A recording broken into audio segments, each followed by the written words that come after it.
Good morning, Magic fans. This is Nikachu, Merfolk Master, and it is day 44 of Coffee and MTG, the morning Magic talk show where you ask questions, I'll give answers. You have a deck list that you want to submit, you want reviewed. You always want to know how to improve this list. How do we take this combo deck like a step higher? How do we make this deck much more consistent? I'm going to help you. So don't forget that, this is the morning talk show where we discuss Magic. We're all quarantined, so let's all keep each other company and let us have a wonderful conversation about Magic the Gathering. Let's have some fun. I got my cup of Magic. I don't know where you are in the world, whether it's the morning, afternoon, or evening, but I can't start my morning without my delicious cup of coffee. So let this be a great... Let's have another great conversation as we do every single day. And we see Kyoka 620 already in the chat. Finally, you're on time? Well, I mean, in some way. I wish I was on time. I'm always like a minute or so late. Good morning, Thomas, T1980. And good morning. And Kyoka's got the iced black coffee ready. I also had iced black coffee, but the ice has already melted. There's no more ice in it anymore. My God, it's so hot here. These summers are getting unbearable. There is great air conditioning in this condo, except one room. This room, no air conditioning at all. I have to have these fans near me, and I've turned it off because otherwise it'd be too loud for this. It'd be too loud for the morning show. So you gotta be quiet. It's a little fan. You have to be quiet. I'm sorry. My very trusty employee of mine. Good morning. Good morning, Fish Fam. Good morning, Nick. So, remember, this is the morning talk show where if you're watching on the replay, if you want to join it live, we do this Monday to Friday, 11 o'clock a.m. Central Standard Time. Time is probably going to change, but we still do this. This is a weekday talk show, and you can come find us over here, twitch.tv/Nikachu MTG. So, and also, as you saw last episode, this is probably going to be the space for future interviews with or even discussions with other content creators or masters of decks or whatever. So if I ever invite anybody over, they got to be invited to the live show so that we can all, ask questions live while we can. So this is a good space, and it's a lot of fun to do. Good morning, Branch Walker JV. Happy Canada Day, or was that yesterday? It was yesterday. Yes, we celebrate our national holiday on the 1st. And Slurpees were on sale. I wanted to get a small Slurpee, and the person at 7-Eleven said, "You know what? The medium is only $1. Is only like $1.10." And I'm like, how can I turn this down? So I got the Slurpee. Oh my God, it was so hot yesterday. So I got the Slurpee and I drank the whole thing. I had trouble sleeping. So I really need the coffee for today because I celebrated really hard with my Slurpee. Good morning, Niels Nielsen. Kyoka says, by the way, quick update, made the top 1200 and ended at 971 on MTG Arena. Congratulations. So that means you're going to be in the Mythic qualifier of some sort, or I don't follow the Mythic competitive scene, but I know if you end up on the season at the top 1200, you get to participate in a larger event down the road. So congratulations, Kyoka 620. Discount Slurpees. What a time to be alive. Yes. Well, I'm sure the Slurpee doesn't even cost them that much anyway. Congrats, Kyoka. Yeah, time to go 0-2 for the 6th time. LOL. So this is nothing new for Kyoka. Kyoka makes the top 1200 like a boss. And but sounds like not so. But you know what? Hey, maybe your time is coming. Maybe this is Kyoka's time to shine in the next MTG Arena event. So, this is to you, Kyoka. Good luck. Good morning, Siege Sensei. Good morning, Ram Jagger.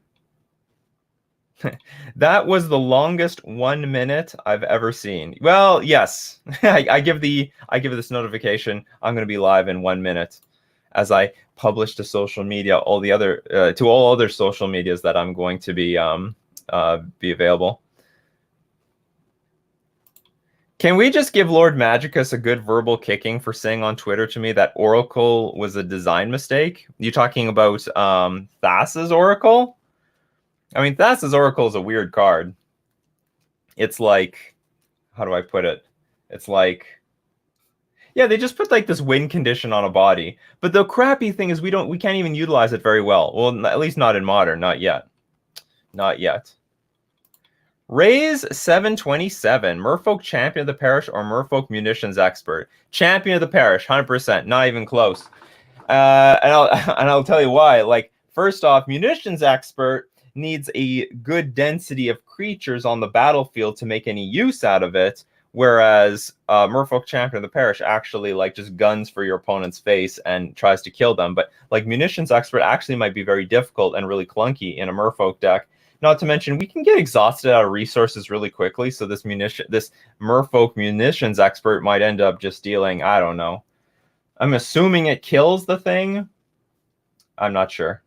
Not very good. I'll tell you this much. 2 mana for bouncing a creature, I would take that. So, like, let's say, I don't know, you can even have a clause that you need to have a Merfolk in play. Maybe that's too restrictive, but like, maybe I have to reveal a Merfolk. If it can be 2 mana, bounce target creature, I think that would be worth it. That'd be strong. That's like on parity with like Reflector Mage. Reflector Mage is 3 mana. This is only 2 mana. That would be good. But the Merfolk Champion of the Parish, it's just super offensive and it's super strong and will give us a really strong chance of like winning every single game because our 1-drop is going to be a huge threat. Hello, Mr. Wian. Nick, here very early. The early bird gets the worm, wants the deck list seen. Where are we here? Here we go. Okay. Could you look at my mono blue Merfolk deck today? Yes, absolutely. Of course we can. That's what we do here. We review deck lists. So if you have a deck list to submit, please at me at Nikachu MTG. Or put a bunch of question marks everywhere so I can see it. Actually, it's sort of easy to see the links, to be honest. So, all right. By Mono Blue Merfolk, by Nick. Thassa's Oracle. We're already getting creative. And Laboratory Maniac. So you're actually just trying to... Oh, yes, you're trying... So you're just literally using Leveler. That is interesting. And you can also get it with Emery, Lurker of the Loch. So you have 2 ways of winning. I would imagine that Thassa's Oracle is better than Laboratory Maniac, but whatever. This is your deck. Maybe there's something else to it. Jace, Wielder of Mysteries. The Pioneer All-Star. And we have Opt, Serum Visions, Spell Pierce, Remand. Imagine like Remand is better than Spell Pierce in these sort of lists. I don't know exactly what you want Spell Pierce for. Maybe to protect your combo. But usually Remand helps you dig in combo decks. Usually helps you dig further into into what you're looking for. Then we got Wayfarer's Bauble. Search your library for a basic land card. Put onto the battlefield. Tap. Then shuffle your library. So this can help ramp you a little bit. Mirror of Fate. Sacrifice Mirror of Fate. Choose. Up to 7 face-up exiled cards you own. Exile all the cards from your library, then put the chosen cards on top of your library. Interesting. So this is an alternate way of exiling your deck. And you have some Graveyard Hate, Pithing Needle, Boomerang, and Dismember. Well, off the top, like this is a combo deck that's very difficult for me to evaluate. I'm going to guess that you have enough of these based on... Well, okay, I have a question, Nick. Have you playtested this deck at all? Have you done anything with this deck, Nick? What's going on here? Here, I'll leave some room so people can actually see the deck lists. And go away, you advertisement. Because so I don't really have anything to say because I don't know how this deck plays out. That being said, I mean, I like your numbers. They're pretty clean. There's you have a relatively focused list about what you want to do. Like I prefer decks that have are full of 3s and 4-ofs that they know what they're doing. I do like that Emery can get some synergy off of things like, you know, you can like regurgitate things like Mirror of Fate, Wayfarer's Bauble. Maybe there should be more artifacts in this deck. and I don't know exactly which of those artifacts it should be. Maybe at the very least, if you're playing an Emery deck, you should also be running Mishra's Bauble. But then and that Mishra's Bauble might end up being more better than something like Opt, because it has synergy with your Emery, and it's also potentially long-term card advantage.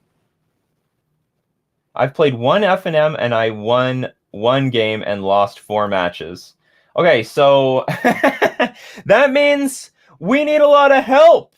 We need a lot of help, right? I've played one F&M, won only a single game. Okay. First off, more Thassa than Laboratory Maniac. This is better. This costs 2 mana. This costs 3. That's not good. This can dig for cards. This cannot dig for cards. Thassa's Oracle is better than Laboratory Maniac. It's not even close.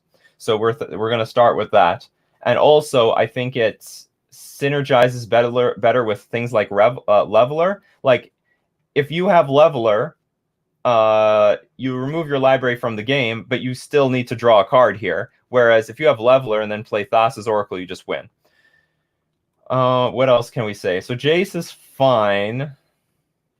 I'm trying to think of like what kind of mono blue prison cards we could use here. Maybe Mirror of Fate is too much. And they both cost 5 mana, which sucks. It really sucks. Did you ever think of just going blue-black Inverter? Like playing with Inverter of Truth? And black probably gives you a lot of options, unless you really want to go mono-blue. I know if you go mono-blue, you're trying to use Emery. But, like, I think blue-black Inverter is... I know you don't have access to things like, what's it called? Dig Through Time. But, like, a 6/6 creature these days is pretty damn big and strong. Like, Inverter of Truth by itself is pretty damn big. I played like an Inverter of Truth Merfolk deck, and I couldn't get the combo to go, but I did win games with it, like Inverter of Truth. Like it's just a ridiculously big creature. So, I mean, I think there's a lot more room to win if you just literally make a modern Inverter of Truth deck. And I'm surprised people haven't even tried yet, because there's definitely room to do it. On the other hand, if you really have to go mono blue, there's got to be better artifact. Like, for example, you could... I think this should be running more artifacts, like a lot more artifacts. You got to replace these Serum Visions and Ops with artifacts so you can abuse Emery better. You also might want to think about just throwing Urza in here as just a strong threat that even if you don't combo off, you can at least like abuse an Urza and have a giant golem in play, so you have an alternate way of winning. Emery and Urza are good friends. And you can still play with the combo in mind. So I might try something like this in more of an Urza shell than something like this. But I would definitely play with like 4 Thassa's Oracle. Are you on a budget, Nick? Or is this like you play with proxies or whatever with your friends? Like, I have nothing against Jace Wielder of Mysteries. I have nothing against Thassa's Oracle. I have nothing against Emery. I also have nothing against Leveler, you know? And maybe there's some way of... Is there some way we can put cards back into it? Like, this could be a 10/10 threat. When it comes to play, remove your library from the game. But I don't think there's any way to put the graveyard back on top of your deck. It was budget, but I'm down to hear what a non-budget option is.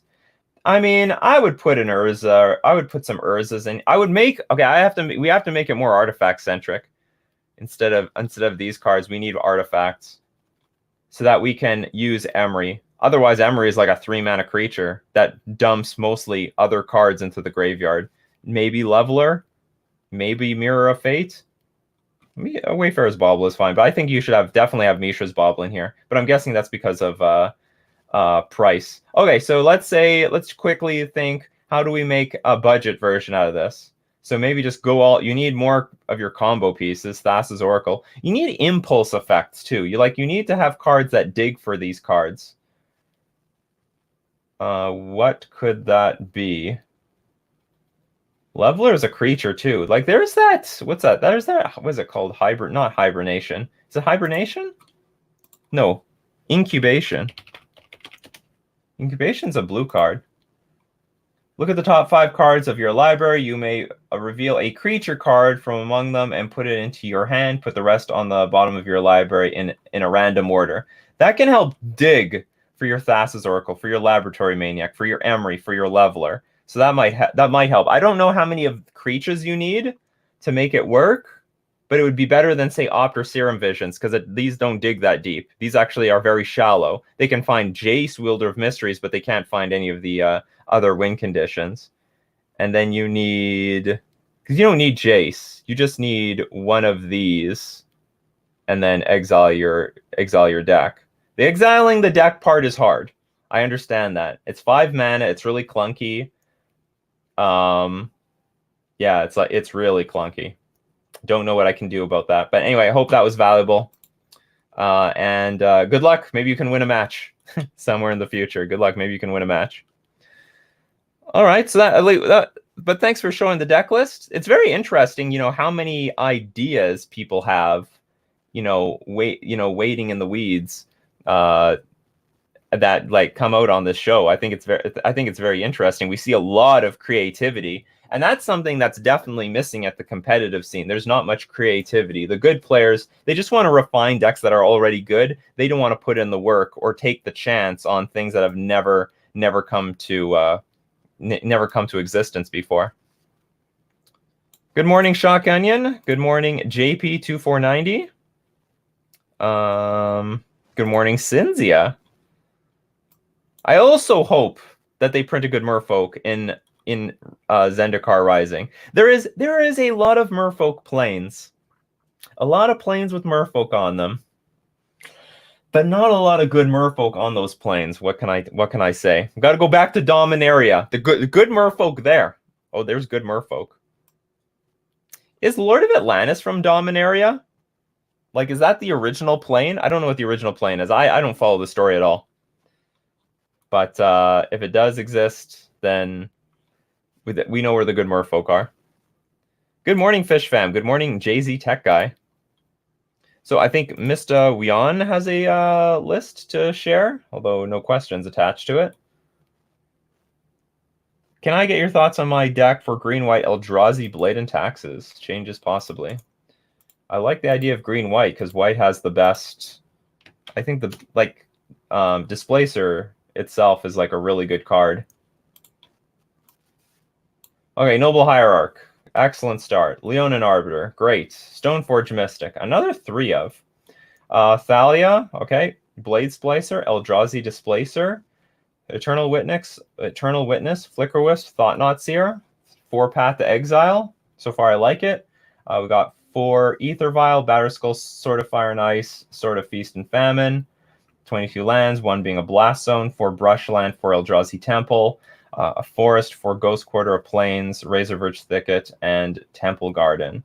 And for sideboard, Gaddock Teague, really good against Ad Nauseam. I think this card I wonder if this card really is necessary right now, because it hits a lot of cards, but also misses a lot of cards. Whatever. It's a sort of a staple hate card. 3 Core Firewalker, necessary. 3 Rest in Peace. 2 Scavenging Ooze. 3 Knight of Autumn. Love it. Mirren Crusader. So I don't really have much to say here. You have like good ramp. You know what? If you're playing with Noble Hierarch and you have 22 lands, maybe I would play a slightly more powerful build with like Reality Smasher to really nail home. Because the thing is, I don't think you have a lot of good things to do on turn 2. Or maybe you do. Okay, so you can go like turn 2 Leonin Arbiter, play Ghost Quarter, destroy your opponent's land, right? That's still a possibility. I think things like Death and Taxes, especially like the green-white versions, are just underplayed, underutilized. I mean, of course, white has like all the answers, right? Oh, wait a minute. I'm not showing anything. Sorry, everyone. Okay, let's go through this deck again. I didn't see anything. I'm sure everyone's in the chat's like, I can't see the list. We can't see the list. Oh, you wasted your thing, Gills, to pay the bills. All right, we can see the list now. 4 Noble Hierarch can ramp into turn 2 Leonin Arbiter and Ghost Quarter the opponent. So that's pretty good on the draw against things like Tron and Eldrazi Tron. Then we've got 3 Stoneforge Mystic, followed by Sword of Feast and Famine, Sword of Fire and Ice, and a Batterskull. 3 Thalia, Guardian of Thraben. Can't tell if this card is worth it right now. Probably. it probably hurts the it probably hurts the Snow Control decks and the Urza decks enough. Two Blade Splicer, something really good to ramp into by turn 2. 4 Eldrazi Displacer, 1 Eternal Witness, 2 Flicker Wisp, 4 Thought Knot Seer. And we're running, the Stoneforge package of Feast and Famine, Sword of Fire and Ice, and Batter Skull. And then we got 4 Eldrazi Temple, 4 Ghost Quarter, and then just some good lands. So the question that I don't know has been solved yet is Stoneforge Mystic good in these Eldrazi and Taxes decks? And I'm inclined to believe that it's fine, especially since you have some evasive creatures like Flicker Wisp. I don't know how good Eternal Witness is. I know you have it as a one of, and I've always had believed in if it's a one of, it's a none of, and I think it would still apply to some deck like this. Maybe it's fine. And the sideboard I think is, I said Gaddock Teague. Whatever. It's a common hate card. I don't know if it's super well positioned right now because a lot of the threats are like really cheap. Core Firewalker, really good right now. Rest in Peace, really good right now. Scavenging Ooze, do we need this card? I think a lot of, first off, Scavenging Ooze, I think sucks at policing the graveyard. I think this is just a really bad card if that's what you want it for.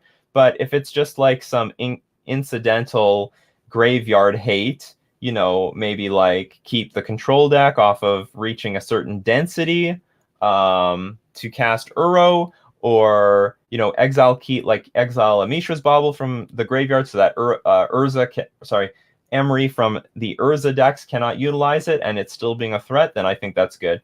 Knight of Autumn is just all around very versatile card. Burn hates seeing this card, and Mirren Crusader, very good against the Death Shadow decks, just makes short work out of them.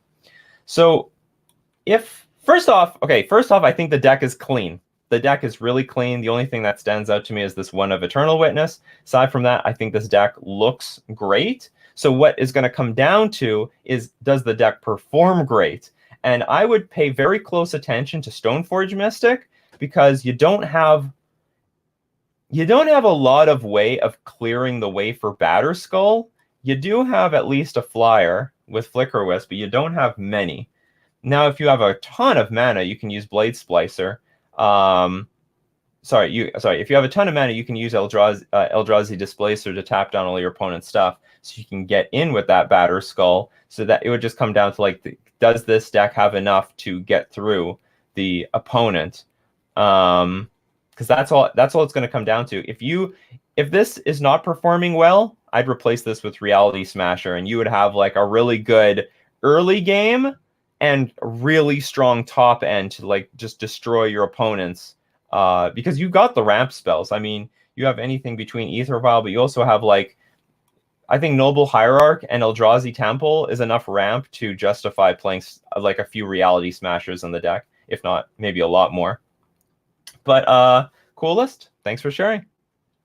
And I hope if it doesn't perform for you, pay attention to things like Stoneforge Mystic. If it's really doing what you want it to do, is she really actually helping you win games?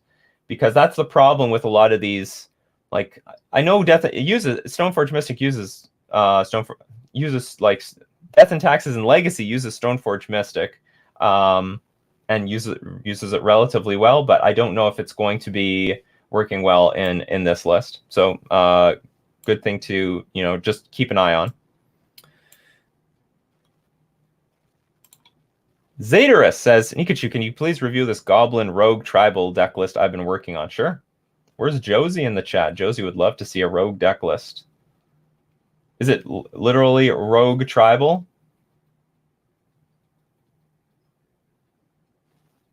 I'm gonna look. I gotta look for the list. Where is the list? Here we go.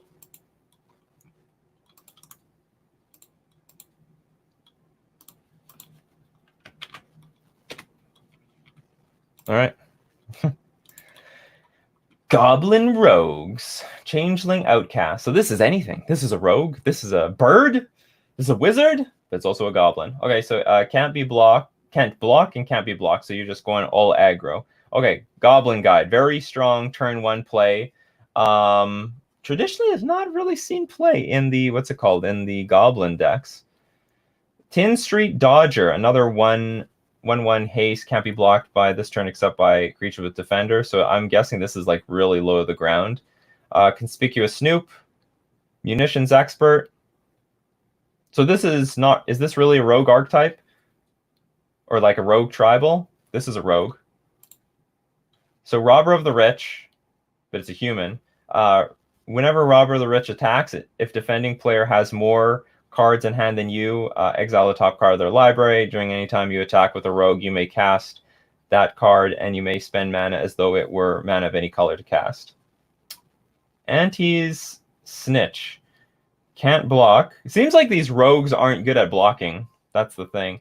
So whenever a goblin or rogue you control deals combat damage to a player, if Auntie Snitch is in your graveyard, you may return her back to your hand. Okay, so that's good. I think that's good. Have to deal damage, but whatever. Goblin Matron enters the battlefield. You can search your library for a goblin card. And Stink Drinker Bandit. Whenever a rogue you control attacks and it isn't blocked, it gets +2/+1 until end of turn. So now we got some spells: Fatal Push, Lightning Bolt, Tar Fire, Dismember, and Morsel Theft. Okay, so right off the top, I don't think this creature base is so first off, your creatures I think are too small to actually win in Modern. You're gonna there's gonna be so many games where, okay, I understand some of them are unblockable, can't be blocked. That's fine. Can't be blocked this turn by creatures with defender or whatever. But for the most part, like one Tarmogoyf that hits the battlefield and you're done for. It's over.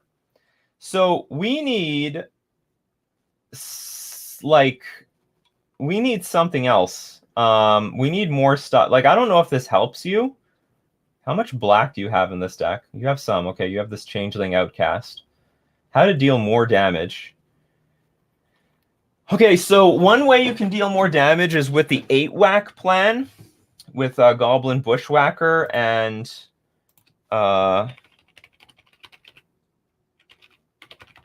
because all your creatures are just so small. So I would say we got to fill your deck up with Goblin Bushwhackers and Reckless Bushwhacker. These things say when it enters the battlefield, if you pay the cost, the kicker or the surge cost, creatures you control get +1/+0 and gain haste until end of turn. Now, I don't know if this is going to be a non-bow with Conspicuous Snoop. And another thing, I think your creatures are relatively cheap. This is a bit weird because you don't have anything great to tutor for. I think a lot of this stuff is relatively redundant. Oh, did I miss one? Stink Drinker Bandit, Prowl. Whenever a rogue you control attacks and isn't blocked, it gets +2/+1 until end of turn. Well, here's another thing. Is like everything a rogue? Like, this is not a rogue. This is a rogue. This is a rogue. This is a rogue. This is not a rogue. This is... Okay, this is a rogue. That's good. This is a rogue. This is not a rogue. Or is it? Like, did this get, like, errated or something that I don't know about? Sorry. Goblin Guide. The synergy is going to be awkward. It's going to be clunky. I would say look at every single rogue that exists and go all in on rogues. At the same time, I see you want to also play with Conspicuous Snoop. It's tough. And here's the thing with Conspicuous Snoop. I would rather your deck was like almost all goblins. I think putting some of this stuff on the top is going to be non-bows. Maxing out on Tarfire might be the best thing to do, because it is a something you can cast from the top of your library with Conspicuous Snoop. Because you need to play these whenever a rogue you control attacks and isn't blocked, it gets +2/+. I think this is too clunky. This is 4 mana. I guess it's like supposed to synergize with this. This needs to be cheaper, I think. So I think you need to like fit the 8-whack cards in here, because I think overall you don't have enough ways of preventing your opponent from blocking. And everything is just so small. And you don't have the... Like, if you're going to go aggro, then go aggro. You got to kill them. Because this is like a slow deck with a bunch of weenie cards for the most part. And you're just going to get ground out really easily. Or your opponent's going to play Thought-Knot Seer and the game is over because you can't get through that Thought-Knot Seer for the rest of the game. So I would squeeze in more of these cards. You could remove a lot of your removal spells. You might want to dump this thing. Like I mean, if I were you, I would like I would go to Scryfall.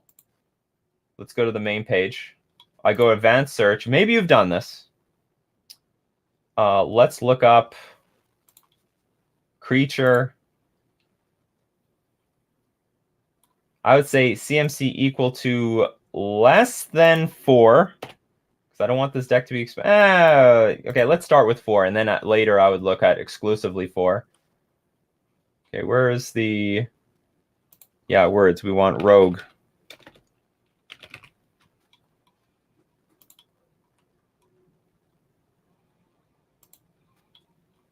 Can we see alternatives? Can we see rogue here? Yeah, we do have creature types rogue. And it has to be black or red? No, this is commander.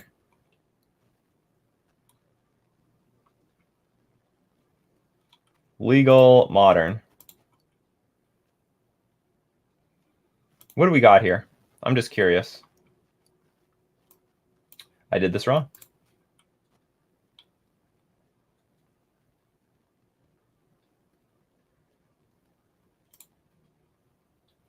Black, red. I can't remember how these filters work.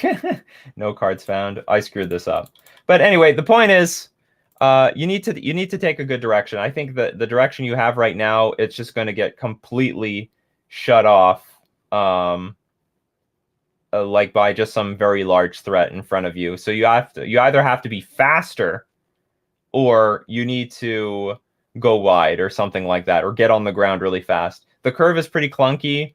Like things like, like goblins can play with things like Goblin Matron because they plan on just completely outgrinding the opponent with Sling Gang Commander and more Goblin Matrons and other tutors. But you just have like a few Goblin Matrons to find some other stuff, and I don't think you've got the grind of a normal deck, and you don't have the aggro of the aggro decks. So you need to take one direction a little bit further, and maybe either cut the Goblin or cut the Rogue. And if you really want to go Rogue, like just look up every single Rogue card that you can make work.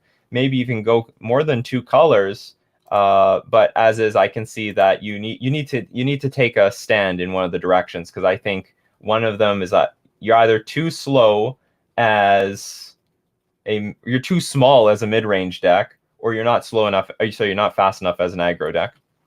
But thanks for sharing. Thanks for sharing. Oh, Goblin Guide triggers Prowl, survives first plague. And oh yeah, Plague Engineer helps Robber make hits. Well, I mean, I like Goblin Guide a lot, but like still, there's not enough Goblin Guide like cards.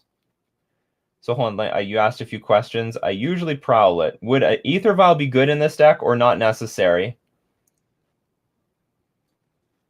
You could run Aether Vial. I don't know if it's necessary, but you could do it. And oh, maximum Cavernous Souls. I think you could go all in on Cavernous. You could go 4 Cavernous Souls in a deck like this, because you're based so much on creatures that you need to get them to resolve. Oh, I see. The 4-drop always gets cast with Prowl, I'm assuming. Yes, the Prowl mechanic. Okay, so I might have screwed up some of these. I might be misevaluating this deck because of the Prowl mechanic, and I've like never played against Prowl before. You may play this card for its Prowl cost if you dealt combat damage to a player this turn with a Goblin or Rogue. So this could... Okay, so maybe this card is way more affordable. Goblin or Rogue, and you have Goblins or Rogues. So I would say this is an acceptable card. This is an acceptable card. This is a good card. This is a good card for the deck. I still might not have like as many of these other things, though. Morsel Theft as Prowl. Target player loses 3 life and you gain 3 life. If Morsel's Theft... if the Morsel's Theft Prowl cost was paid, draw a card. That's actually really nice. But it's only target player. It doesn't interact with the board, which is something that we really need to do for the most part. But hey, free Lightning Helix? That's not bad.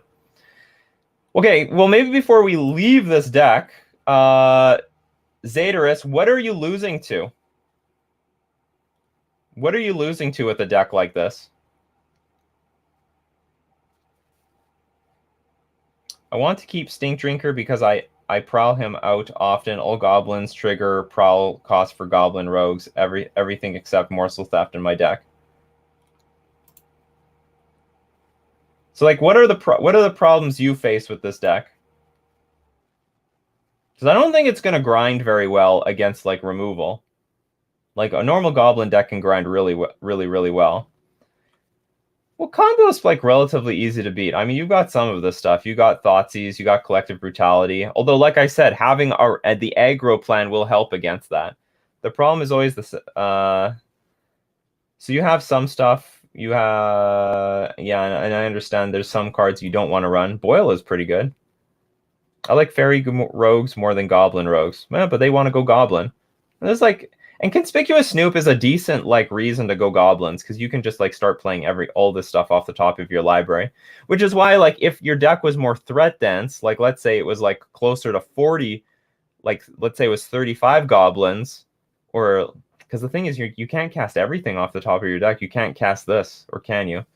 Goblin spells, as long as it's a goblin, yeah. So you can't cast things like Robber of the Rich, but I think you can cast everything else, including this. Well, if you can't be goblins, you would have to take a slightly more aggro route. But aside from this, I think you have like some stuff for combo, or maybe not enough. What's another black card you could bring in? You can play more Thoughtseizes. You can bring in like a Hand Disruption package. But better, you could also play with Ashiok, by the way. Ashiok Dream Render, because it's a Ashiok's a black card, like black-blue hybrid. That's possible if that is useful against any particular decks. Leyline of Void is good. Or if you can beat everything else, just screw combo, beat everything else. Anyway, thanks for sharing the list. Sorry I screwed up the Prowl understanding of Prowl. I hope I gave some things to think about. And I would still like strongly consider a little bit of the aggro route, and that would help you beat the combo decks. All right, moving on.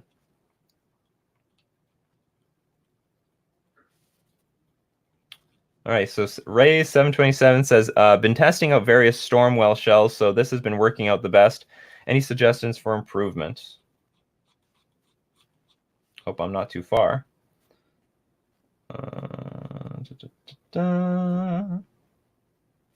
By the way, if anyone's joining us right now, welcome to Coffee and MTG, the morning talk show where we talk Magic. You got questions, I have answers. What's really popular these days, though, are the deck reviews. Everyone likes to look at the new brews, and they're like mostly brews, which is really interesting. I'm getting exposed to all sorts of new ideas I've never seen before.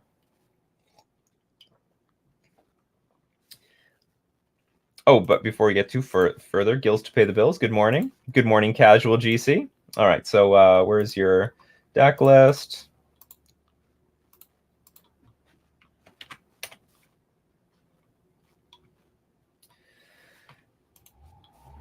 Stormwing Shells. What the hell is this? All right, so this is the blue-red deck.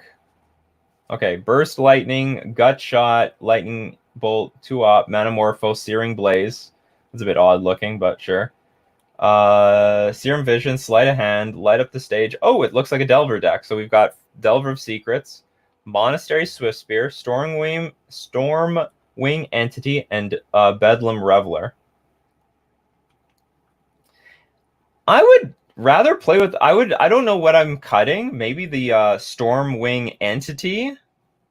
Oh, but you want to play with Stormwing. Okay, so this is a Stormwing Shell. The spell costs 3 less. If you've cast an instant or sorcery this turn, flying has prowess. It's a 3/3. When enters the battlefield, scry 2. Like, is this really better? Like, I don't mind these sort of shells, but this dies to lightning bolt, survives fatal push. That's a thing. It's actually a very important thing these days. And also, you only need 1 prowess trigger from like a gut shot to survive lightning bolt. But all it gets is like enter the battlefield, scry 2. I feel that's like a pretty crappy card to try hard to enable. But the one advantage it has is that it's got what's it called? It's got protection from fatal push, which is actually pretty nice. I think this card is good. I think these cards are good. Yeah, these are the sorceries. These are the. You know what? I would play more Opt. Opt is sort of proven to just be way better than things like Sleight of Hand. Like Sleight of Hand is considered worse than Opt, so I would go for the full 4 Opt and then less Sleight of Hand for sure. It digs about the same, right? But you have better selection here with Opt. Do you have better select? You get to play at instant speed, so you can at least hold up your mana. Whereas with Sleight of Hand, you have to play it on your turn. You have to. Does that have anything to do with Stormwing Entity? No, it doesn't. Burst Lightning. Somehow I feel like I want more burn spells, but maybe that's not necessary. Overall, like I think the list is okay. I'm just not sure if this actually is good. That's all. Like I think maybe this card is worse. This Sprite Dragon. Maybe this card sucks.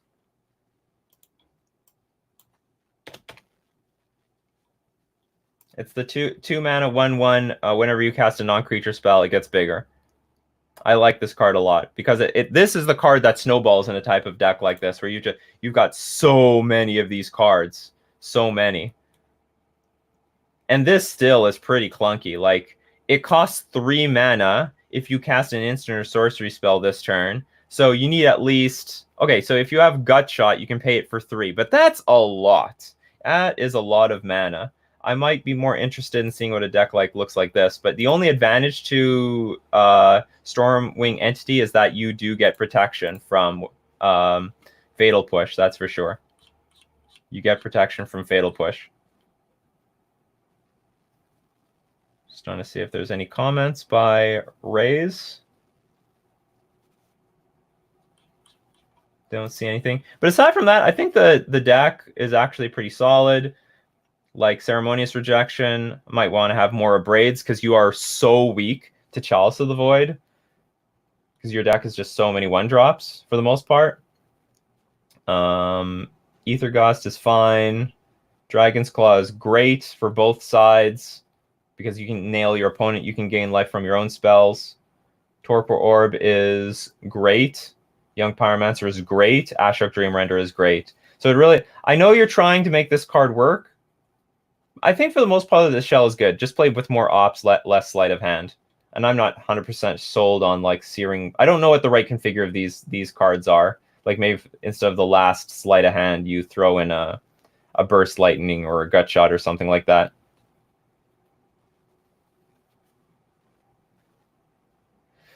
You think the deck should be more or less mono blue? I don't think it needs to be mono blue. I think there's a lot of resources that you get from red, Tuxdev.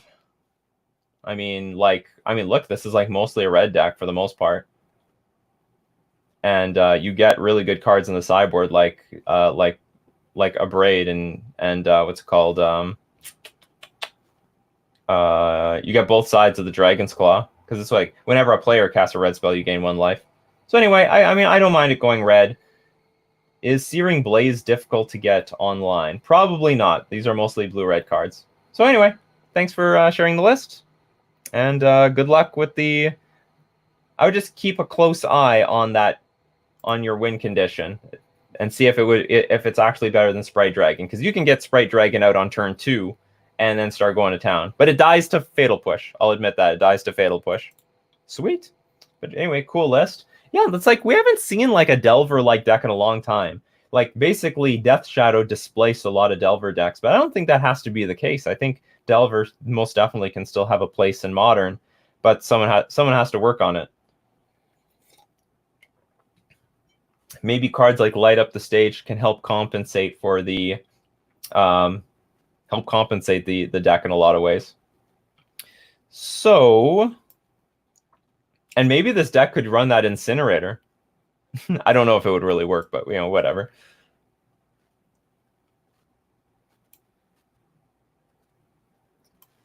Good morning, Dracanar. Finally have time to jump into one of these things since I'm on lunch. Great, Dr. Katz. I hope you're still on lunch. Canadian Bacon, good morning. Good morning, Tuxdev. Even though I've seen you in the chat already. My Phenomenal. My morning is going great. I know we get interesting deck lists every day. Great stuff. Niels Nielsen asks, what would modern merfolk and humans look like if merfolk had the champion of the parish and humans did not?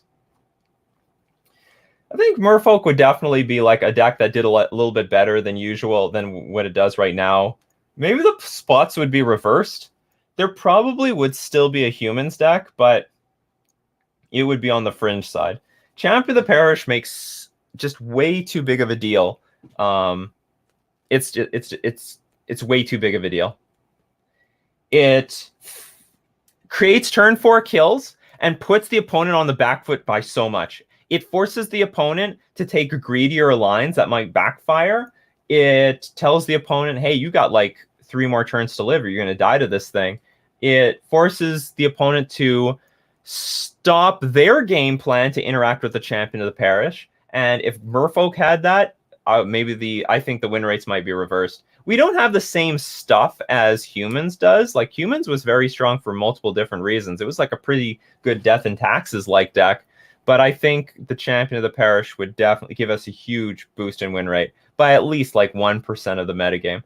Like that strong of a card cannot be ignored. It is just stupid. It's just absolutely stupid. You know, there's so many games with merfolk where they just ignore what we're doing for the first few turns and they just kill the lords afterwards to save life because those are the higher impacts cards in the game. And then in the end, when they play like Thought Not See or Reality Smasher, they stabilize against our 2/2 Benthic Biomancer or our 2/2 Kumena Speaker. But what if that Kumena Speaker was a 6/6 by that turn?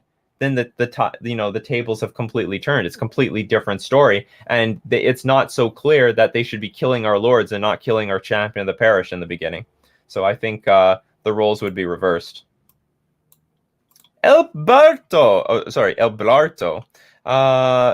Io Blarto. Hello, Nikachu. I'm from Italy, and I love your content. Would you mind to review my Bant Stoneforge deck? Wouldn't mind at all. Let's go check out Io Blarto.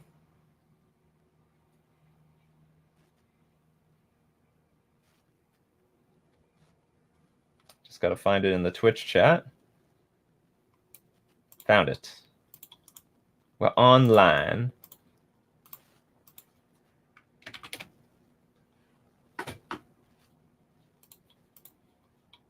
I don't have access to this. Sorry about that, Blarto. I don't have access. You're gonna have to submit it another time. There appears to be some sort of error. Yeah, I do not have. Maybe it's. I can't read this, but it's a non-high accesso. Maybe I can. I'm no access. A questa pagina. Take that for what it's worth. Don't worry, I will review it, but like you got to give it to me another time. Sorry about that.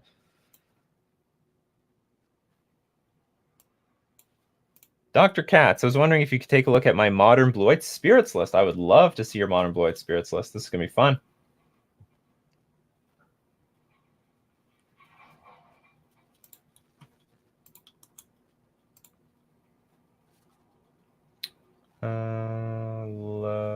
Here. Another MTG Goldfish. All right. Giver of Runes. So right off the bat, I do not believe in this card very well. It's not an aggro card. Cannot protect herself. Also no evasion and very weak power. But whatever. Okay, that aside, let's move on. Mausoleum Wanderer, great card. Rattle Chains, great card. Selfless Spirit, great card. Although losing a little value right now because of Dead of Winter, but still overall great card. Supreme Phantom, great. Unsettled Mariner, I think is fine in this deck, even though it does Unsettled Mariner does not have flying. Deputy Detention is also a strong card. You could also consider what's it called? Teferi Time Reveler, I think, in this slot, but you know what? The creature is good too. Drawcall Captain, super strong card. Yeah, Spell Queller. 3 Path to Exile, 4 Aether Vial, 21 lands. Hollowed Fountain, 1 Moorland Hunt. I guess this is okay. Like, I sort of fought the community on this one. Like, I think I would rather have Mutavault instead of this. Like, if you look at something like Tron, Mutavault performs way better than this card. I mean, it's colorless land anyway, and it costs 3 more to just put a 1/1 white spirit creature token with flying onto the battlefield. And you need to have, like, a creature to exile from your graveyard in order to activate this. So when I played Spirits in Modern, I mean, I never played with Moorland Hunt because I could just never justify it as being better than Mutavault. And even the Spirits players always just played one. And that's sort of just admitting this card is not good. If this card was legitimately good, they would play more than one. Now I respect that you're trying to be as far away from like colorless mana as possible. So maybe you're justifying the one Moorland Haunt, but there's a lot of other Spirits players that play like 2 Mutavault, 1 Moorland Haunt. And I'm like, well, if the Moorland Haunt was so good, why don't you play more? If not, why isn't it just the 3rd Mutavault? So I'm not high on Moorland Haunt, and I think some of your worst matchups, which are going to be things like Tron, they're very difficult to interact with because these counters like Spell Queller ain't countering Karn or Ugin, but like you could at least get a good aggro game early on, and then finish that up with like some Mutavaults on the battlefield. So I might play this and like one other Mutavault somewhere. I'm not sure. I think Mutavault is worth more than say the Horizon lands, for example. Good sideboard, Ceremonious Rejection, more Path Exiles, 2 Aether Gust, Damping Sphere, Rest in Peace, Ashok, Kira, Mystical Dispute. So I would pay attention to... I would probably play 2 Mutavault in this list, personally. Do we have any Cavern of Souls? I guess you may not be able to use Cavern of Souls very well, but maybe there's still room to play like 2. Having uncounterable creatures right now in 2020 is pretty good, because Urza has a decent chunk of counter spells. The snow decks have a lot of counter spells. So having uncounterable creatures is very appealing. And it might, like, uncounterable creatures might be worth more than Deputy of Detention, because this is not a spirit, but everything else basically is a spirit. Oh, I guess the Giver of Runes isn't a spirit. But it's not clear to me that this is necessary or that this is good. Because it can't, like, Giver of Runes can't protect herself. She just can't. So she's going to get eaten up by whatever the hell she was trying to protect. It's like effectively like a Spellskite. But could there be a better card in this place? I'll give you this. I want to play with more 1-drops. And we got the 4 Aether Vial, we got the 4 Mausoleum Wanderer, but we also have the Path Exile, but we're not this is not really a 1-drop. It's almost never being played on turn 1, because you don't want to ramp your opponent. So Giver of Runes. Okay, you got to give me some feedback. How good has Giver of Runes performed for you, Dr. Katz? Dr. Katz, what's your opinion on Giver of Runes, if you're still around?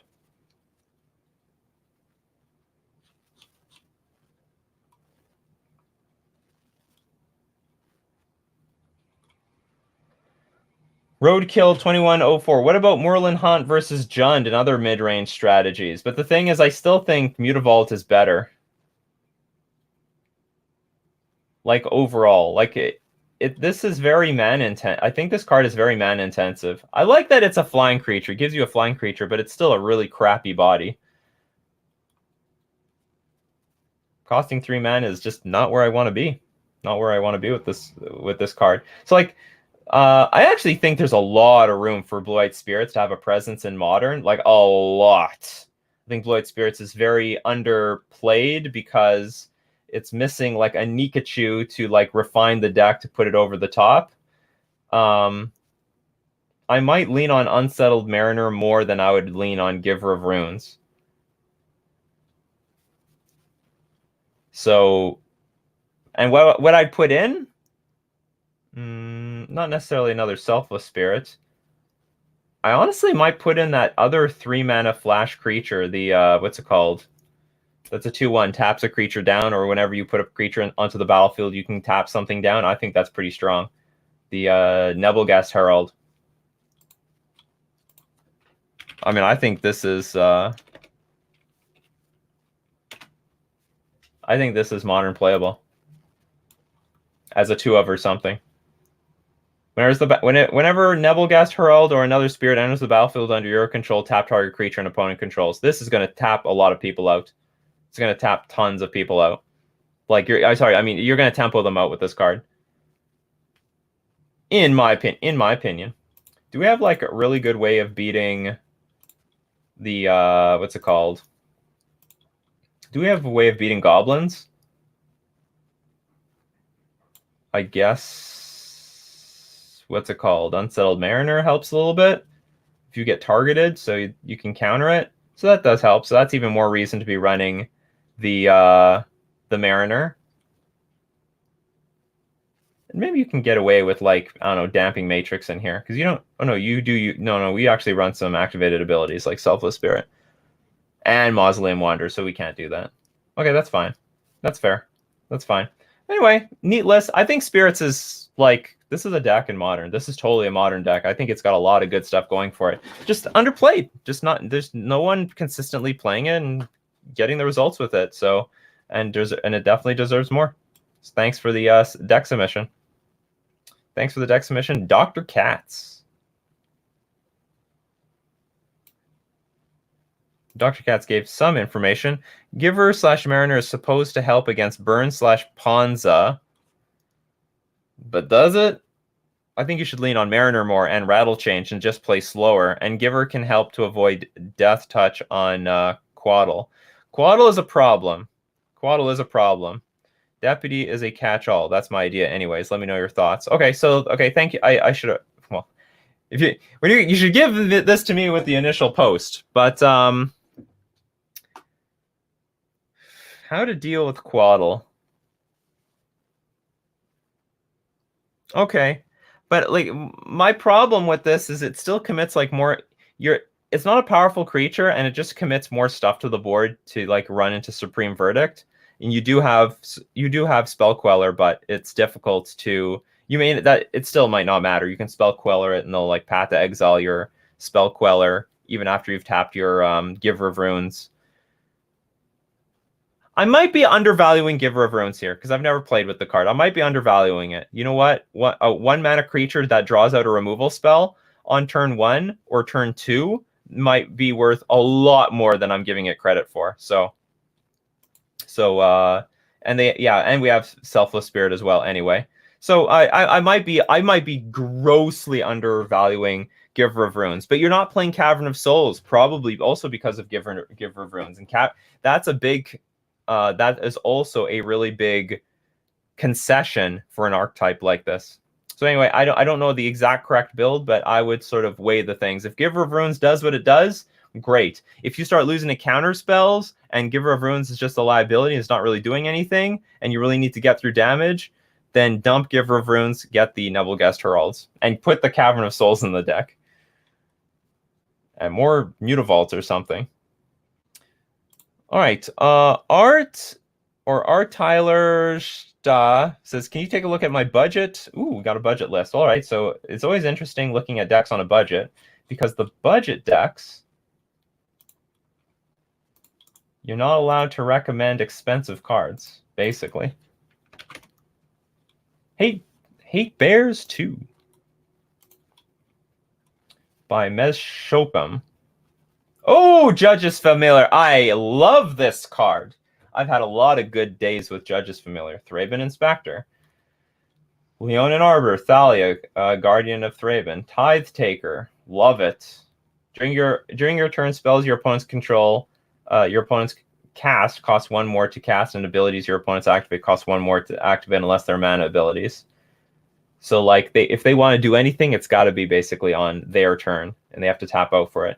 Even Mind Sensor, a really good way to just get them with the searching clause. If an opponent would search their library, that player searches the top 4 cards of their library instead. Good luck, Primeval Titan. This card's probably underrated right now. This card looks really strong at the moment. Blade Splicer, Thalia, Heretic Thethar. You probably want one more of these, I bet. This looks like a very strong card right now in today's Modern metagame. And Vryn Wingmar. Like, this card actually shuts down the Goblin combo, because if they copy their own, if Conspicuous Snoop copies itself, it will come into play tapped and it's useless. And Vryn Wingmare. Flying non-creature spells cost 1 more to cast. I guess this is okay. And we already have Thalia. Guess this is okay. 4 Path to Exile. 3 suppression field in the main deck. Okay, that I feel is a bit suspicious. Activated abilities cost 2 more to activate, 2 more to play unless they're mana abilities. Maybe it's great, maybe it's not. I'm not sure. 2 Field of Ruin for Ghost Quarter, 18 planes. Do you have any double white spells?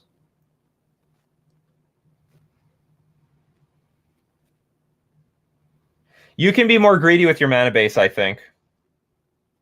I think you can play like another Field of Ruin if you want, or like another. You can play. Also, you should probably just play with one of those lands. What's it called? What's the white land from Throne of Eldraine that makes a token? Throne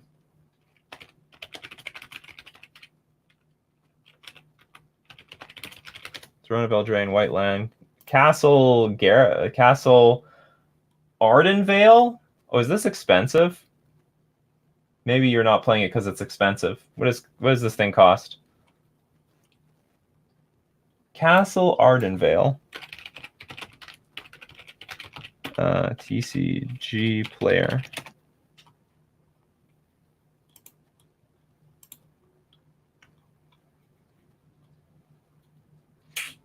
It costs some money. We're talking like $2.53. Can you afford $5 worth of Castle Ardenvale? I would do it. I would definitely at least add 2 more, if not 4 more, so that as you like have nothing to do, you can just start putting like random creatures in play. I think that would be worth it. And I think you could even play like maybe 1 more Field of Ruin or something like that. You only need about 12 planes in your deck, I think, to activate this card. Oh, but I see. You don't want to screw yourself. Oh, there's a problem. There's some non-bow with the Thalia, right? There's a non-bow with the Thalia.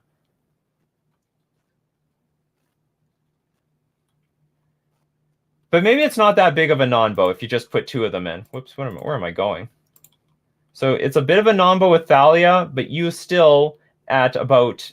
Because you can put all your non-basics in play first before you get Thalia online, so it's not going to be too... Oh, no, but it's only the opponent's control. Okay, so who cares? Yeah, so just fill up on, like, Castle Ardenvale. I think this is definitely an upgrade. Because, like, when I'm looking at these mana bases these days, like, people are... There's no reason to have, like, 1,000,000 basic lands in a deck anymore. There's always, like, some decent utility cards to be playing. So, like, what are we... Because you could even run, for example, one of Scavenger Grounds in your deck, right? You could run Scavenger Grounds. I don't know how much colorless mana your deck can handle, but Scavenger Grounds would be a fantastic like main deck hate card. Sacrifice the desert, exile all colors from all graveyard. You don't use your graveyard. I don't think you're using your graveyard. You have 3 Tormod's Crypt.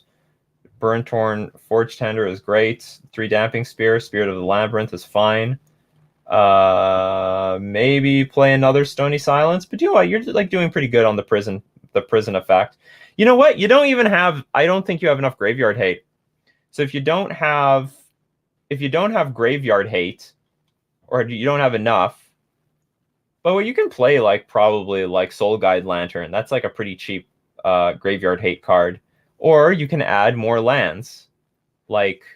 You can even put them, maybe you can even main deck some of these lands, for example. You have 24 lands. That's a lot of lands, to be honest. Okay, I know you want 4 Ghost Quarter.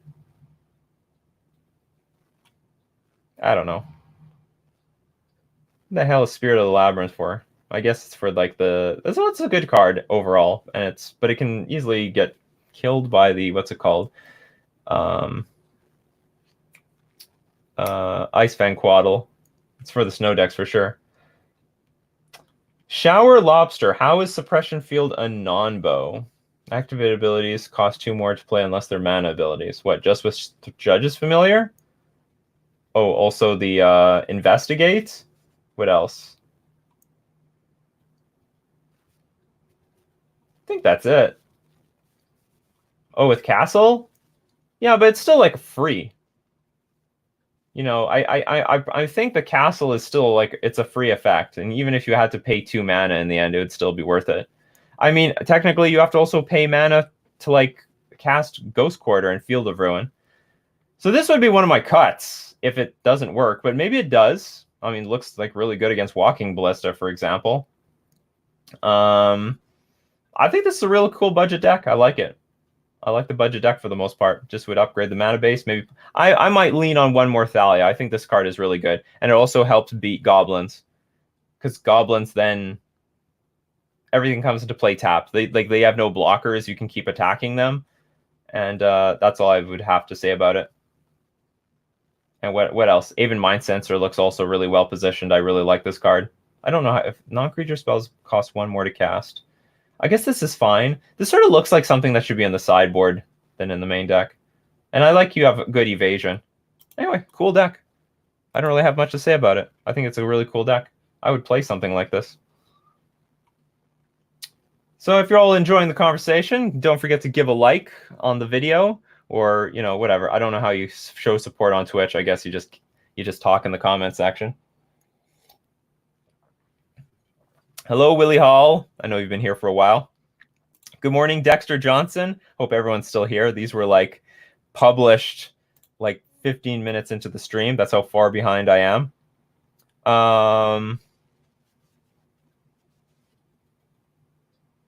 Did I lose my spot? There's so many comments. Reformed One Trick. Any advice for dealing with control in Historic? The 3 CMC Teferi and Shattered Sky combo was so brutal. I'm struggling to deal with the Planeswalker deck in general, really. If I manage to kill the Planeswalker, they just have more since they draw so many cards. Yeah, you need to be aggro. I mean, so if we're talking best of 1, you definitely need some counterspells in your main deck. Now, the way to beat Teferi is just to have a low curve, so that when they bounce one creature, there's at least another creature on the battlefield to attack Teferi. And then you need to have the right counterspell at the moment to counter the right thing. And I think flash speed creatures are also very good in the matchup overall. Of course, Teferi needs to die, so that after they shatter the sky, they wipe the board, you flash in the Brazen Borrower, you flash in maybe Swift Warden, or even Brineborn Cutthroat is a possibility, but I don't know if that's the route that I want to go down. But the plan is I blurt out anything that doesn't have flash at first onto the battlefield, start attacking, and I don't try to play around.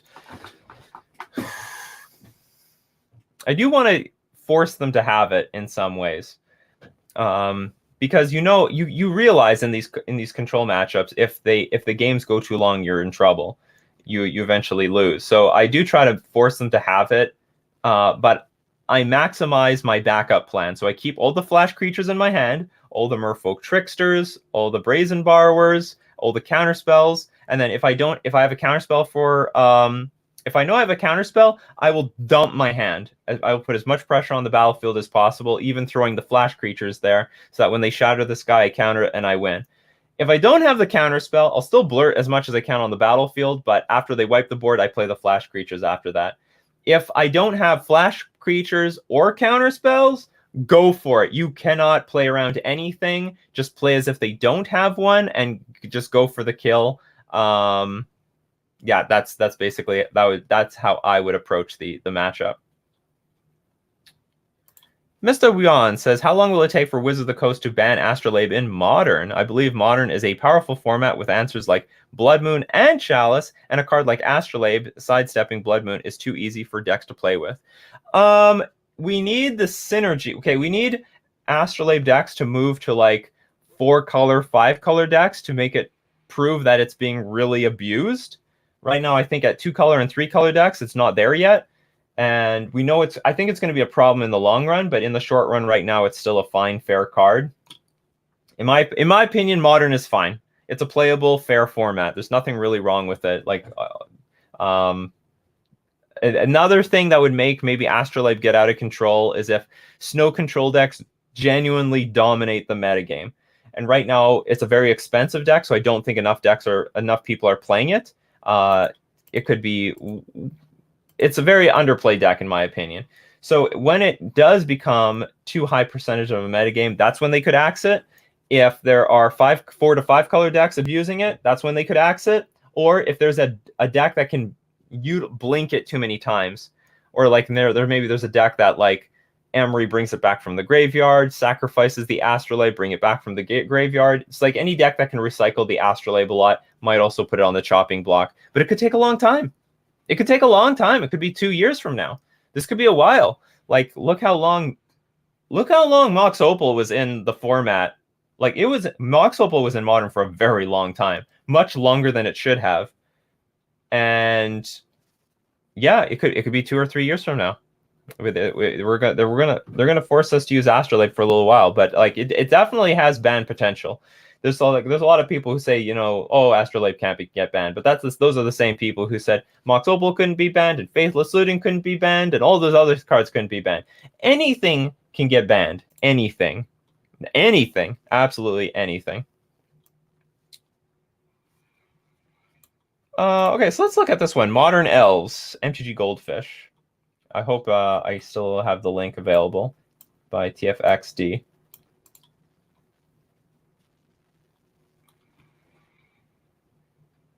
Oh, I think the link is out of range of me right now because I'm grabbing the link from Twitch. Oh, no, I found it. You're lucky. You're lucky, TFXD. Today is TFXD's lucky day. All right, I would love to rip elves apart, to be honest. Elvish Mystic, Heritage Druid, Llanowar Elves. These all die to Plague Engineer. They all die to Plague Engineer. Dwinen's Elite. So this is just like a classic elf deck for the most part. Oh, we got Wildborn Preserver, though. Whenever a non-human creature enters the battlefield under your control, you can pay X. When you do, put X counters on this thing. Elvish Archdruid, Azuri, Shaman of the Pact. Collected Company. So as is, your deck is going to get its ass kicked. It's just too vulnerable to Plague Engineer, and there's just a lot of removal right now. Lava Dart just screws over this deck because it's just got too many like 1-mana cards. It's got to take a new direction. I know the old plan is blurt like a bunch of these things on the battlefield, and then after that you make a bunch of mana with Azuri, and then eventually you Collected Company into like what's it called? You make a bunch of mana with Elvish Archdruid, and then find Azuri, and then make everything big and win. But this just doesn't work anymore. Like, it just doesn't work anymore. Like, if you want to play the deck, sure, you can play the deck. But this strategy is really, really rough. It's a really rough strategy.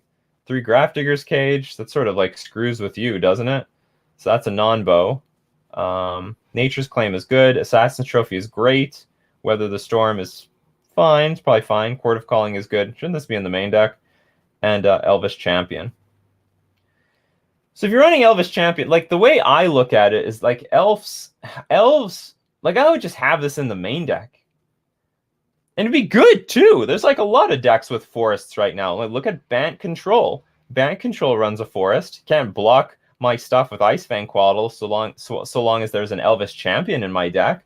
It would still be good against like the 4-color Jund decks. It would be good against the it'd be good against the Plague Engineer decks because you give your creatures +1/+1. And these are the adaptations I think that elves should be looking at. I think if you want to go, like, I don't think they should be so all in on this like mana plan anymore because it just gets dismantled too easily today.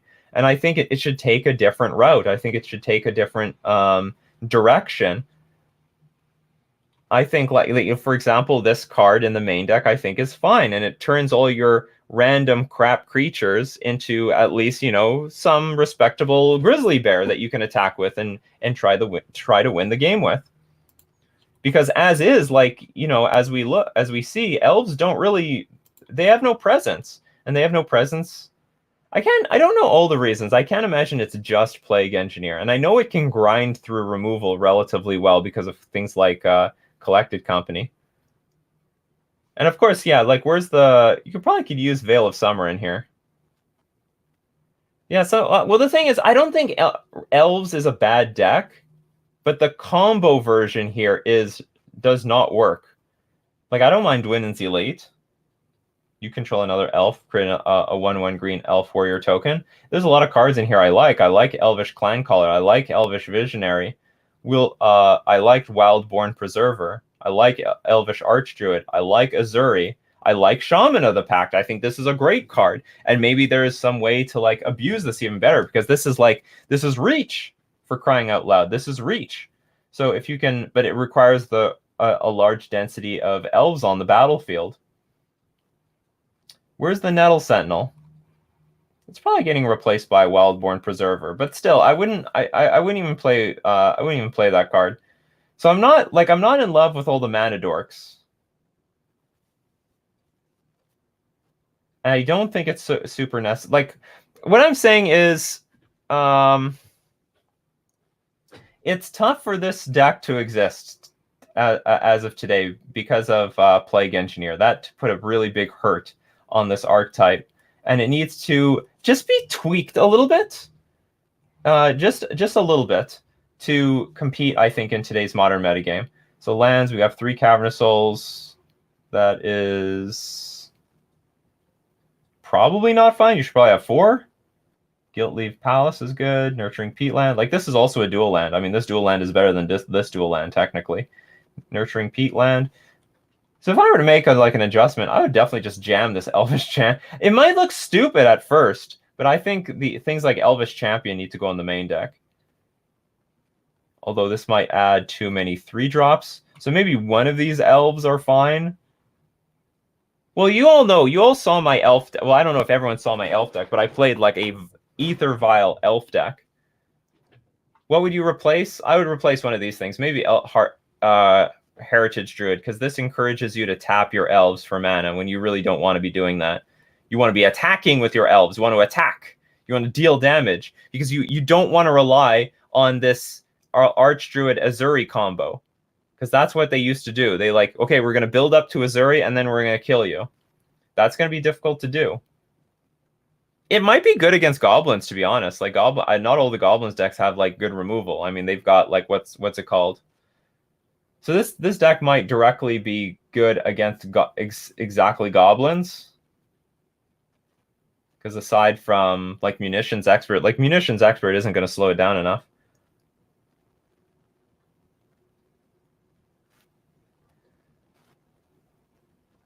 Heritage Druid is there to spam elves and then hit them with a massive Shaman Spike. Well, how do you get it online? How do you get it online? I know what this does, but you have to also attack with your creatures. What I would like to just see is elf aggro, and then you finish them off with Shaman of the Pact. You get your creatures out. Spewing stuff onto the battlefield, does this even work anymore in Modern? I mean, in essence, I guess it can work with Heritage Druid. Well, I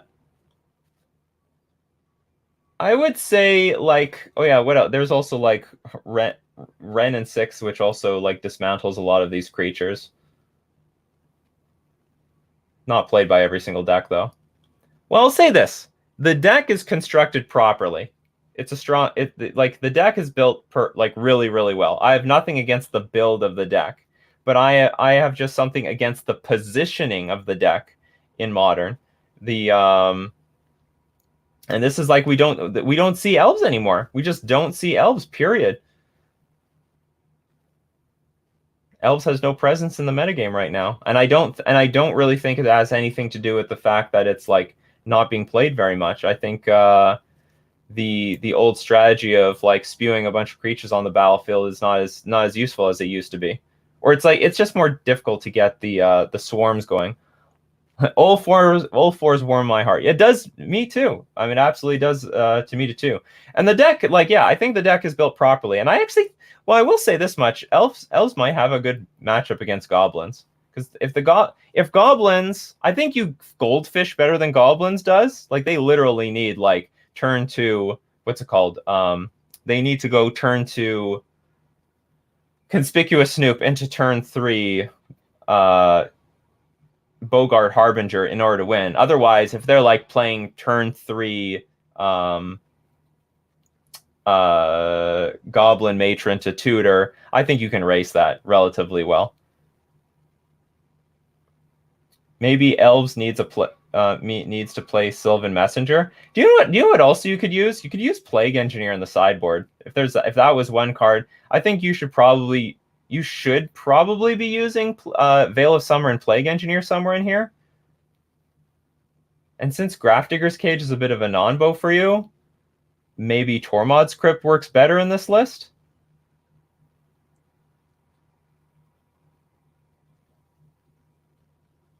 just throw Steel Leaf Champion at him. Yeah, Goblins does have Plague Engineer on the side. We have some Assassin's Trophy. That's okay. We never know what we need for the sideboard. So probably Plague Engineer of your own, since you can cast it with Blooming Marsh, Cavern of Souls, Gilt Leaf Palace, and maybe a few more removal spells, like maybe up the Assassin's Trophy. Weather the Storm, is this only for burn? I don't know if 2 Weather the Storm matter. Maybe just screw the burn matchup if there's something else you can do. Or I don't know what, or maybe just get rid of the cage. I feel like you should have some graveyard. I don't disagree, Nikachu, but it still hurts to hear those words. Which ones? Lord Magicus. We have some discussion here. Yeah. Oh, I see. Like, yeah, we should. Well, I mean, if they're powerful cards, we should play with the powerful cards, right? So if Court of Calling is not in the main deck, I mean, a lot of things, these cards look cuttable. So this looks good. Either like dump Cage for, you probably should remove Cage for Soul Guide Lantern. That's probably a better idea because Grafdigger's Cage hurts your collected company and also hurts your Elvish Clan Caller. Okay, so if there's some clear recommendations, let's say you have to play elves. You love elves. Great. Okay, we're not playing Grafdigger's Cage. This is a non-bow in your deck. Play Soul Guide Lantern or Tormod's Crypt. Nature's Claim is great. Assassin's Trophy is great. In fact, I think you should play 1 or 2 more so you can deal with opposing Plague Engineers, which wipe you out. It will destroy you. Weather the Storm, I can't tell if this is good or not. Elvish Champion, if you're not going to... I think you should just add, what's it called? Instead of Court of Calling an Elvish Champion, add things like Veil of Summer and Plague Engineer for like other tribal matchups, because you can use it. You've got the black mana for Plague Engineer. All right, that was cool. So let's see. I'll try to look for one more thing. I know a lot of people sent a lot of questions, and it seems like the early bird got the worm for the most part.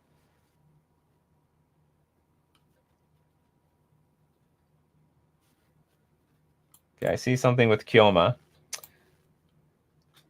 Boop.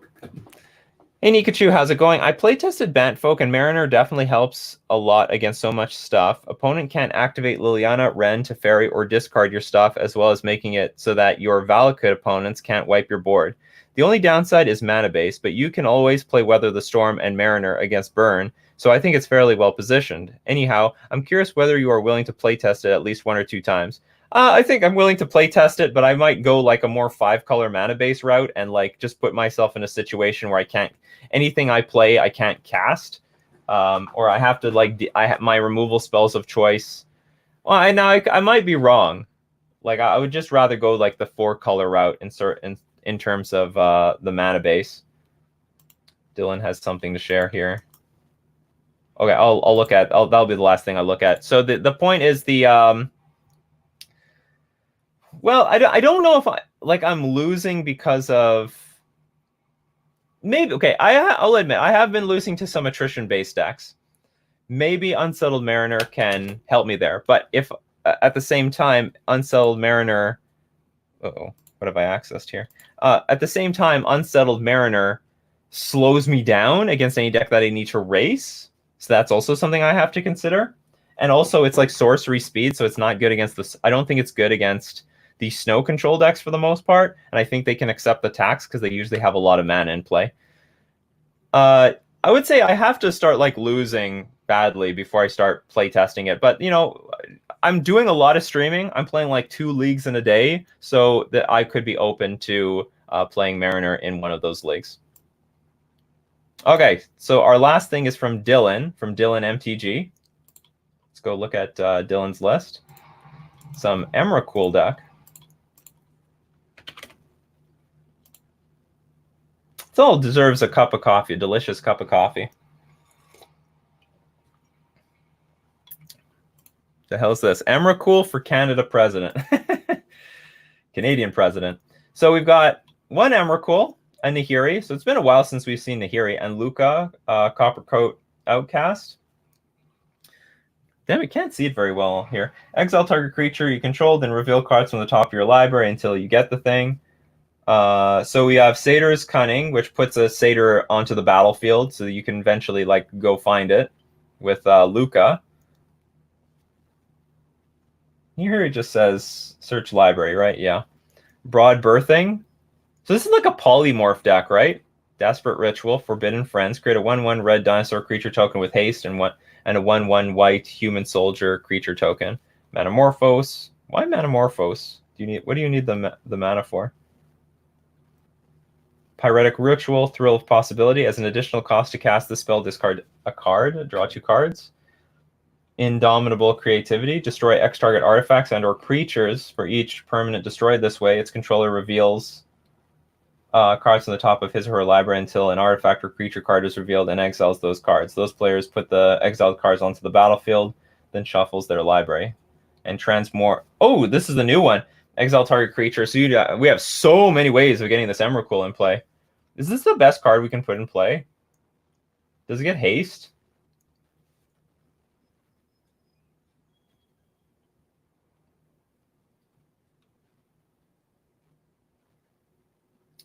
Daedalus says, thoughts on making Decklist reviews cost channel points so they don't take up the whole stream?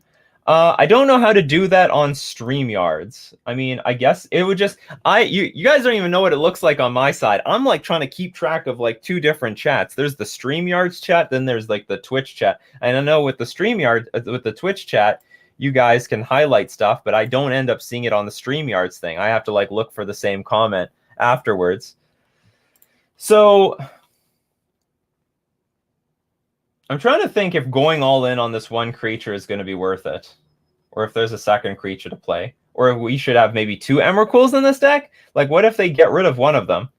Like right now, like the Death Shadow decks play this instant speed card that exiles like a creature from the graveyard. So if this hits the like even if I guess they need to have mana. If this thing hits the graveyard for whatever reason, you're dead. You can't win the game anymore because your one win condition is gone. 23 lands. Gemstone Cavern is good. Very, very good. In fact, maybe should play way more of these. Like there's like no reason to not. Oh no, it's a legendary land. I would still play maybe 3 of these. Kahalni Garden is a good one. Mountain, 2 Mutavault. Oh yeah, Mutavault's cool, so you can like destroy your own Mutavault and then look for it. So what we're missing is a way to protect the combo, is what we're missing. You managed a 4/1 somehow. There are so many ways of getting this combo off that it's great. I would love to see how you're losing. Because maybe you should have, like, some sort of... Because it's mostly mono-red, but you could definitely splash a color to make this better somehow. Or what are we using the white for? Oh, just for Path to Exile? Torpor Orb, Blood Moon. Oh, that is a good one. Maybe this should be in the main deck. Maybe not. Maybe there's not enough. Maybe it should. I don't know. Like, here's the thing with Blood Moon. If you can ramp that out with rituals, that's strong. That's a very, very strong play in Modern. Because what a lot of, like, say, Jund or Death Shadow or even the Snow Control decks try to do is they spend the first early turns fetching their basics. But if you don't even give them that chance, then they're dead. They're just stone dead. They have so many fetch lands in their deck that they can't find their snow. I mean, I understand you can still play if they've got turn 1 Astrolabe out, they can still make colored mana, but they're still in a lot of trouble if you ramp out a Blood Moon very early in the game. I don't know if it's worth having in the main deck. The deck looks really consistent. That's what I can say. Destroy X target artifacts and/or creatures. For each permanent destroyed this way, its controller reveals. I wonder if you have too many of these. You have 1, 2. Oh yeah, you also have the white for Nahiri the Harbinger.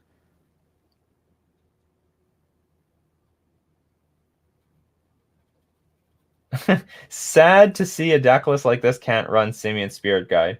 But the rituals are fine. In some ways, the rituals are better.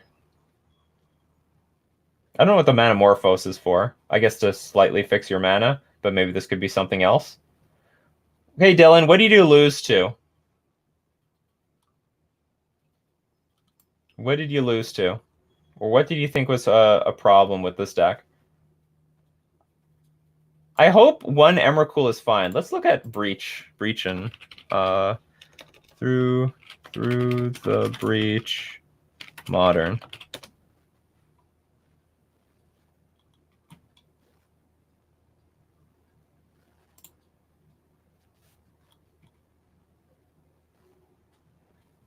Yeah, straight control is tough because you don't have any way of protecting your combo. So Dylan says trouble against Bant. What I wanted to recommend, but now I see there's a What I wanted to recommend, but I see that there's a problem, is that you need the white. And I thought, well, why don't we just give you green for like Veil of Summer or something like that?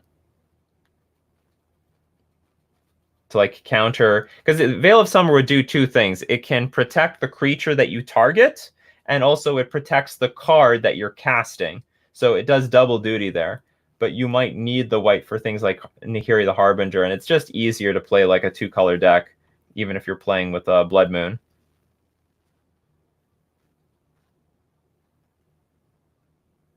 Do we have enough? I mean, yeah, maybe we have enough to win if we have like, I don't know, four of these, and a Luca. Like more Lucas instead of the Nihiris.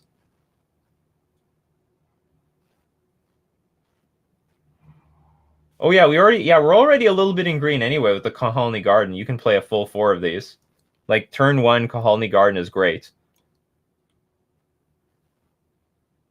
But look at all the white cards. Well, Timely Reinforcements is probably not that necessary. Gideon is probably not that necessary. I don't know what the Path is. What is Path to Exile for, Dylan? What's Path to Exile for? What are you doing with Path to Exile?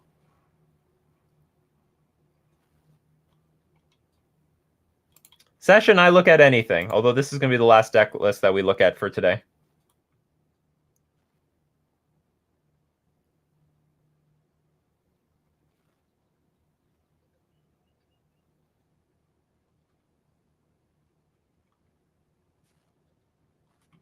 It's possible. When you said, yeah, that's how I won a lot of games on, won a lot of games on 2. Are you talking about Blood Moon? Well, there's a lot of different things that beat Gobos. I mean, like Damping Matrix beats Gobos, more or less. There's a lot of artifacts that beat Gobos. Torpor Orb beats Gobos. Look, you got Torpor Orb. I don't know if splashing white is even necessary. I would just play a 4th Torpor Orb and tell them to go to hell.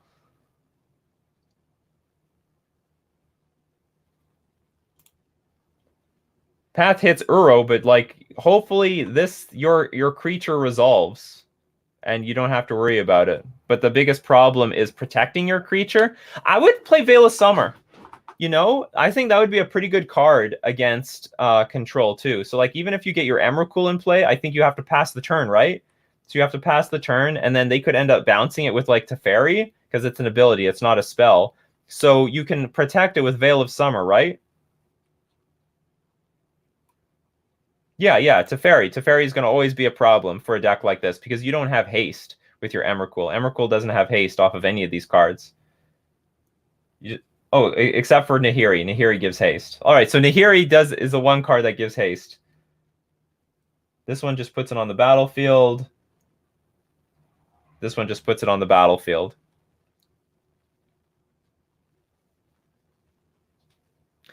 I would explore going red-green instead of red-white. I don't know if the white is good enough. And I might also consider putting this in the main deck if that's what you said, that it was actually winning you games, a lot of game 2s. But then again, look at all the decks that you played. If it wasn't enough Blood Moon deck, if you're up against a lot of decks that could get shafted by Blood Moon on turn 2, then I would consider this, but may not be necessary. Fun fact, Transmorgify hits opponent's creatures too. That's how I beat Devoted Druid combo. That's funny. Yes, so you can exile target any creature, and then they can reveal like some random mana dork. So that's some pretty sick tech. So this is how you can beat. You have like a main deck answer to Uro. You don't need Path to Exile. You can transmorgify the damn thing. That's pretty cool. I mean, like they'll flip over like I don't know Ice Fan Quaddle or something, but that's it. So I think that's going to be it for the stream today. This is a really cool list, Dylan. This is very. I think there's something here, and there's something to work on. And I don't know if going the White Splash is the best. Of course, Nahiri the Harbinger is a huge draw to doing something like this. And if this is like a really key card that helps you win games, then maybe you just have to stick with the White Splash. But I would highly consider something like the Green Splash to protect. I mean, there's a lot of protect cards as well, I guess. But like the Green Splash Veil of Summer helps get your like transmorgify to resolve, or also to counter anyone trying to destroy your creature that's on the battlefield. Low-key best card in the deck is Satyr's Cunning. Create a 1/1 red Satyr creature token with this creature can't block, and you can escape to cast it again. Sweet. Sweet, sweet, sweet. And you know what? I can see that you can get in a few points of damage really early on in the game, so that your opponent, so that they're in range of dying to the Emrakul when you're ready for it. Because you can you need to get your opponent down to like in general well, I guess it's not like Through the Breach. This thing's staying on the battlefield permanently. You can swing for 15, swing for 15 again. Anyway, thanks everyone for your deck list submissions and your questions. We had a great conversation today, as we do every single day. I really appreciate all of you coming out and spending this time with me. So I guess this is the moment we're going to hand it off to another streamer of some sort. Twitch.tv. It is raiding time. Who are we going to raid today? I am going to raid.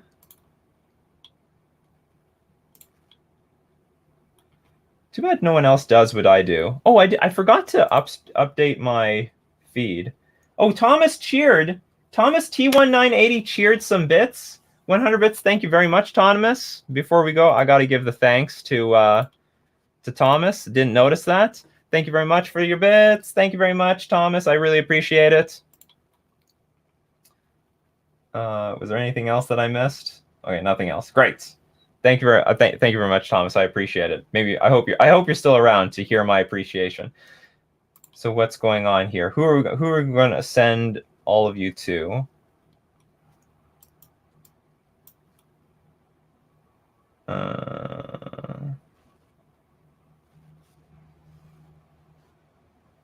Trying to look for a modern person. Love modern. This is mostly a modern channel. A little bit of historic too.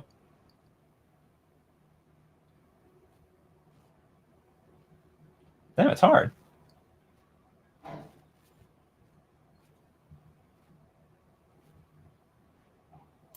Any recommendations? I try to rate other people. I've rated Aspiring Spike like a million times. I can rate him again, but I try to spread the love around, you know? Try to spread the love. Okay, whatever. We'll spread some more love to Aspiring Spike. It's all good. All right, so we're going to send you all to Aspiring Spike.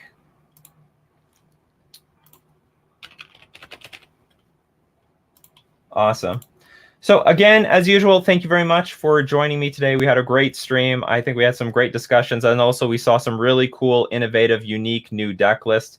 And it just proves that there's a lot of creativity, a lot of possibilities in Modern, and with the right play testing, with the right configuration, I think there's a lot. There's a lot of archetypes that could make its way into the competitive scene. If there are so many people playing like Mono Blue Tron or Mono Blue Merfolk and a lot of other fringe archetypes, just Blue Moon, for example, can win tournaments and almost nobody plays Blue Moon. I think there's a lot of other decks that can be utilized. So thank you very much for joining me today, and enjoy your day.